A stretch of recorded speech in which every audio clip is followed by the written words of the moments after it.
Kumusta kaibigan? Ang video na ating itatampok ngayon ay ang pelikulang El Gringo. Kwento ito ng isang pulis na sinet up ng kanyang amo at sa huli napadpad siya sa isang lugar kung saan pinamumugaran ng mga Mexican gangster. At ang lugar na ito ay magdadala sa kanya sa kapahamakan. Magawa kaya niyang harapin ang mga notorious na gangster na ito at malinis ang kanyang reputasyon? Siguradong magugustuhan mo kaibigan ang maaksyong movie na ito. Halina't ating panoorin. Ngunit bago natin ito simulan ay maaari ba akong makahingi ng pabor? Pakilike naman ang videong ito at pasubscribe na rin sa aking channel. I-click mo na rin ang notification bell. Muli maraming salamat kaibigan. Nagsimula ang kwento sa pagpapakita sa isang pulis na may palayaw na daman. Makikita sa mga sandaling iyon na may hawak itong isang drug cartel hostage na nasa trunk ng kanyang sasakyan. Pagkatapos ay sinunog nito ang kotse at tuluyang sumabog at kinuha niya ang isang bag na naglalaman ng $2 milyong. Bagamat sugatan, nagpatuloy siya sa paglalakad sa tigang na lugar hanggang sa makarating siya sa pinakamalapit na bayan. Umaasa siya na magagamot ang kanyang mga sugat at makakahingi ng tubig na maiinom dahil uhaw na siya matapos maglakad ng malayo. Maya-maya nakita niya ang mga lalaki na minamaltrato ang isang kawawang aso. Sinubukan niya itong pagbawalan, ngunit sa halip na tumigil ay lumapit ang isa sa kanila at tinangkang suntukin siya. At nagsimula na nga ang matinding bakbakan sa pagitan niya at ng mga lalaki. Habang nakikipagtiyombagan, aksidenteng nalaglag ang isang galon ng tubig kung saan lalo siyang nagalit at isa-isa niyang pinabagsak ang mga sunog bagang ito. Pagkatapos, kinalagan niya ang pinapahirapang aso at nagpatuloy sa kanyang paglalakbay. Nagpatuloy siya sa paglalakad habang sinusundan naman siya ng aso. Ilang sandali pa ay dumating siya sa isang residential area sa isang maliit na bayan na tinatawag na El Fronteras. Dahil sa sobrang uhaw, agad niyang pinuntahan ng isang gripo sa pag-asang siya ay makakainom na ng tubig. Ngunit pagbukas niya nito ay halos putik na ang lumabas. Kalaunan, isang dalagang nagngangalang Flaka ang lumapit kay Daman at sapilitan nitong inihingi ang kanyang bag. Gayunpaman, natalo si Flaka dahil ang totoo ay hindi naman ito biyasa sa pakikipaglaban at inagaw ni Daman ang kutsilyong hawak ni Flaka at sinabihan nito na hubarin ang kanyang kamiseta. Walang nagawa ang dalaga kundi sumunod na lamang. Pagkatapos noon, umalis si Daman at pumunta sa isang cafe. Sinubukan niyang tawagin ang isang waiter, ngunit kakaiba ang kilos nito at parang umiiwas ang waiter sa kanya. Tila nag-aalangan pa ang mga ito na magbenta ng pagkain at inumin sa kanya. Maya-maya pa ay lumabas na siya ng cafe at pumasok sa isang 7-Eleven, ngunit tinaboy lamang siya ng cashier. Labis na ang kanyang nararamdaman na uhaw at sa wakas ay nakarating si Daman sa isang bar na nagmamay-ari ay isang sexing babae na nagngangalang Ana. Gustong bumili ni Daman ng tubig sa halagang $100, ngunit tumanggi si Ana kaya't dinagdagan niya ito ng hanggang $500. Doon lang pumayag si Ana na bigyan siya ng isang shot, ngunit sinabi ni Ana kay Daman na inumin niya ito sa labas ng kanyang bar, sabay isinuksok ang pera sa kanyang 2 siopaw. Sa ibang lugar, isang gangster leader na nagngangalang Culebra ang makikitang pinapahirapan ng kanyang mga bagong recruit sa pamamagitan ng panggugulpi sa kanila sa isang abandonadong gusali. Maya-maya ay dumating si Flaka at sinabi kay Culebra ang tungkol sa bigong pagnanakaw sa isang dayuang poging lalaki. Iminungkahi naman ni Culebra na sumali na sa kanyang fraternity para makakuha ng tulong mula sa kanyang mga tauhan. Ngunit pagkatapos, naputol ang kanilang pag-uusap nang biglang dumating ang isang sheriff na si Espinosa at pinaalis sila. Samantala, si Daman ay makikitang bibili ng tiket ng bus. Gaya ng dati, tumanggi ang Ale na i-entertain siya. Bukod dito, hindi rin daw available ang bus papuntang Quiapo na gusto niyang sakyan. Nalilito siya dahil hindi niya alam kung saan siya pupunta. Bumalik siya sa bar at nakipagkwentuhan kay Ana. At mula kay Ana, sa wakas, nalaman ni Daman na nagsisinungaling sa kanya ang matandang babae na nagbebenta ng bus ticket. Ang bus na aalis papunta sa destinasyon ni Daman ay talagang aalis ng 2:00 ng hapon. Sa kasamaang palad, huli na para bumalik siya doon. Si Ana ay makikitang palaging tumitingin sa bag ni Daman habang nag-uusap at nagpatuloy ito sa sa kanyang kwento na ang mga tao sa El Fronteras ay talagang galit sa mga dayuhan. Nakiusap naman si Daman kay Ana na hayaan siyang matulog sa bar. Dahil naawa sa kanya, pinayagan naman ito ni Ana na manatili sa kanyang lugar ng isang gabi lang. Noong gabing iyon, habang nagpapahinga, inalala ni Daman ang mga pangyayari bago dumating sa El Fronteras. Noong panahong iyon, siya at ang tatlo niyang mga kapwa-pulis ay inutusan ng kanyang superior na si Captain West na arestuhin ang isang drug cartel dealer sa may borderline. Nang makarating sila sa isang tigang na burol, napagtanto nila na ang utos na iyon ay isang trap. Napapaligiran na pala sila ng napakaraming drug cartel dealers na dapat nilang huhuliin. Mabilis na kinuha ni Daman ang baril sa trunk ng kanyang sasakyan. Sa kasamaang palad, lahat ng kanyang mga kabaro ay agad na namatay. Siya ang tanging nakaligtas bagamat siya ay tinamaan ng bala sa braso. Matapos patayin ang lahat ng cartel dealers, dinala niya ang isang bag na puno ng pera bilang ebidensya. Ang nakaligtas na cartel dealer ay kinuha niyang hostage at inilagay sa trunk ng kanyang sasakyan. Nang magising siya mula sa kanyang pagmumuni-muni, nakita niya si Ana nakatutok ang kutsilyo sa kanyang leeg. Marahil ay alam na nito na ang laman ng bag na dala niya ay milyon-milyong dolyar. Ang totoo ay natakot si Ana dahil sa tingin niya ay miyembro ng isang drug cartel si Daman. Kaya naman pinalaya siya ni Ana at hinagis dito sa bintana ang bag ni Daman. Kasabay naman nito ang pagdaan ni Flaka sa harap ng bar. Agad na kinuha ni Flaka ang bag at tumakbo palayo. Ngunit mabilis na nakakilo si Daman at hinabol si Flaka. Dahil mabilis at hindi tumitingin sa daan habang tumatakbo ang dalaga, kaya sa kanyang pagmamadali, aksidenteng nabunggo si Flaka at tumalsik ang bag na kanyang bitbit. Sinubukan ni Daman na kuhanin ang kanyang bag, ngunit naunahan siya ni Culebra at ng kanyang mga tauhan. Pinaglaruan pa nila si Daman sa pamamagitan ng pagpapasa-pasa ng kanyang bag. Maya-maya pa ay nagalit si Daman. Sa galit ni Daman, pinagsusuntok niya ang mga lalaki.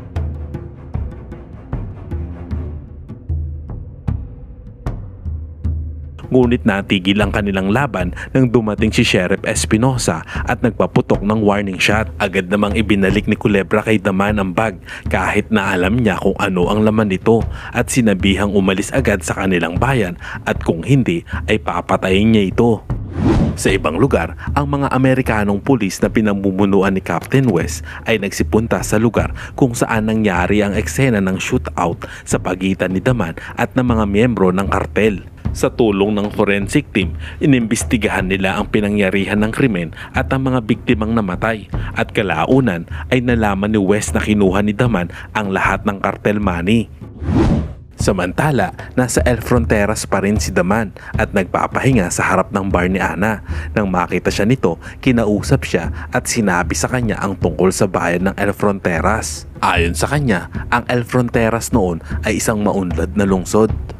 Maraming turista ang bumibisita hanggang sa isang araw ang mga gangster at kartel na ang namuno ng lungsod. Mula noon, hindi na nila pinayagan ang mga dayuhan na makapasok dito. Maging ang mga residente ay ipinagbawal na makipag-usap o pagsilbihan ang mga dayuhan na dumarating sa lungsod. Pagkatapos magkwento, hinayaan ni Ana na matulog ito sa labas ng kanyang bar. Kinaumagahan, nilapitan ni Flaka si Daman habang natutulog pa. Hindi pa rin siya sumusuko na kuhanin ang bag na naglalaman ng pera. Nang mapansin na ninakaw ang kanyang bag, agad na hinabol ulit ito ni Daman. Ngunit bigla siyang natumba dahil itinali ni Flaka ang kanyang binti. Matapos tanggalin ang kanyang pagkakatali, umakyat si Daman sa rooftop upang hanapin kung saan tumakbo si Flaka.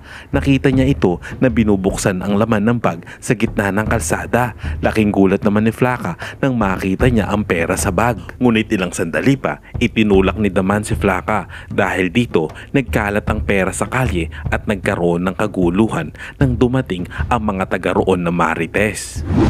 Nakarating din sa kaalaman ni Sheriff Espinosa ang insidente matapos itong isumbong ni Culebra. Inutusan ni Espinosa si Culebra na patayin si Daman at kunin ang pera. Agad namang inutusan ni Culebra ang kanyang mga tauhan na pumunta sa bus station. Sa kabilang banda, makikitang nag-aantay muli si Daman sa bus station. Nang iinom na sana siya ng tubig, biglang tinutukan siya ng baril ng alipores ni Culebra at nang tangkang babarilin na siya, inagaw niya ang baril mula rito at tinanggalan ito ng bala. Alam niyang takot ang lalaki sa kanya kaya pinalaya niya ito, ngunit habang papalayo ay sumigaw ito at tinawag ang kanyang mga kasamahan at nagsimula ang matinding shootout at bakbakan. Sa huli ay napatay niya ang mga ito. Dahil sa nangyaring labanan, naiwan si Daman ng bus na kanyang sasakyan. Sa kabilang banda, sa wakas ay nalaman ni Espinosa na si Daman ay hindi basta-bastang tao. Nagpa siya itong direktang ipadala ang kanyang mga tauhan upang tugisin ito. Sa kanyang opisina, makikita si Espinosa na naghahanda ng mga armas para tugisin si Daman. Habang si Daman ng mga oras na iyon ay abala pa rin sa pakikipag-away sa mga tauhan ni Culebra na patuloy na humahabol sa kanya. Sa kalagitnaan ng laban, sumilip si Plaka at kinuha ulit ang bag ni Daman. Nakatakas siya, ngunit hinabol na naman siya ni Daman at binalaan na papatayin siya ng mga tauhan ni Culebra kapag kinuha niya ang bag. Gayunpaman, tumanggi si Plaka na ibigay ang bag at tinangka nitong umakyat sa pader upang makatakas. Maya-maya ay dumating si Culebra at tinutukan sila ng baril. Nang babarilin na ni Culebra si Plaka na paakyat sa pader, naghagis ng kutsilyo si Daman kaya sumablay si Culebra at tumama lang sa binti ni Plaka. Ngunit pagkatapos nito, nagawa ni Culebra na barilin ang kamay ni Daman. Sa kabutihang palad, bago siya mabaril ni Culebra sa ulo, dumating si Ana at hinampas ng bato si Culebra sa ulo. Pagkatapos ay dinala niya si Daman sa kanyang lugar upang gamutin. Kinabukasan, tinanong ni Plaka si Culebra kung bakit siya nagawang tangkain na patayin. Katwiran ni Culebra, hindi bahagi ng kanyang grupo si Plaka. Kung gusto ni Plaka na maging bahagi ng grupo, kailangan niyang pumatay ng isang lalaki. Labis na nadismaya si Plaka nang marinig ang sagot ni Culebra at saka siya umalis habang pigil ang mga luha. Pagkatapos nun, pumunta si Culebra sa bar ni Ana at sinabi na ibigay sa kanya ang dayuhang lalaki. Nagbanta pa si Culebra na papatayin niya si Ana at susunugin ng kanyang bar. Agad namang tinulungan ni Daman si Ana nang marinig ang kaguluhan sa labas ng bar. Subalit ng mga sandaling iyon, natuntun na siya ni Wes at nasa likod niya ito habang nakatutok ang baril sa kanya. Ginamit ni Daman ang pagkakataong iyon para tanungin ang motibo ni Wes sa pag-frame up sa kanya at sa kanyang tatlong kasamahan. Sumagot si Wes na si Daman at ang kanyang tatlong kasamahan ay masyadong loyal sa kanilang tungkulin at madalas silang nakikialam sa monkey business ni Wes. Maya-maya, dinala ni Wes si Daman sa opisina ni Sheriff kung saan sinabi nito sa kanya na ikulong si Daman sa isang selda ng bilangguan. Pagkatapos nito, ibinigay niya ang bag na naglalaman ng pera sa Sheriff.